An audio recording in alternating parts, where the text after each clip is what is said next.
জয় জগন্নাথ। পুরীতে আজ তৃতীয় দিন। আজ চিল্কা ঘোরার পালা।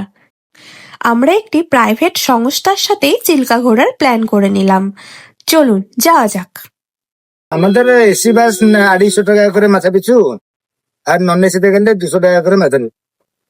ଆଉ ଆମର ଚିଲ୍କା একদিন ଟୁର ରହେ, ସାଇଟ୍ ସିନ୍ একদিন ଟୁର ରହେ। Sightseeing total Chandrabhaga, Konark, Dhauligiri, Bhubaneswar, Khandagiri, Nandankanan ইয়ে একদিন টুর রহে। এটা কত টাকা? এইটা গেলে 350 টাকা করে এসি বাস, নন এসিতে গেলে 250 টাকা। আচ্ছা, ঠিক আছে। সকাল 7টার সময় বাস আর ছাড়ে। আজকে শুধু চিল্কায় আর বোট রাইড, আর আজকে কোনো শুধু কিছু নেই। চিল্কা।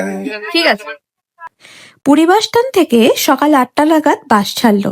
চিল্কা পৌঁছাতে মোটামুটি ওই 2-2.5 ঘন্টা মতো সময় লেগেছিল। মাঝখানে আমরা একবার একটা হোটেলে ব্রেকফাস্ট করে নিয়েছিলাম। দুপুরের লাঞ্চের জন্য চিল্কাতে পৌঁছে গিয়েই হোটেলে খাবারের জন্য কুপন বানিয়ে নিতে হবে, না হলে দুপুরের খাবার আর পাওয়া যাবে না। নৌকার আওয়াজের কারণে ডলফিনের দেখা না মিললেও সাইবেরিয়ান মরুভূমি থেকে আগত কিছু বিশিষ্ট প্রজাতির পাখির দেখা মিলে গিয়েছে এবং বঙ্গোপসাগরের এই সুন্দর মনোরম দৃশ্য আহা, খুবই মনোমুগ্ধকর। এবার বাড়ি ফেরার পালা। OSRTC-তে অনলাইন বাস বুকিং করেও আপনারা বাড়ি যেতে পারেন। পুরীর থেকে কলকাতার যা ভাড়া, মহিলাদের ভাড়া তার অর্ধেক লাগে। এসি স্লিপার বাসে নিশ্চিন্ত ঘুমিয়ে ভোরবেলায় বাড়ি পৌঁছে যেতে পারেন। জয় জগন্নাথ।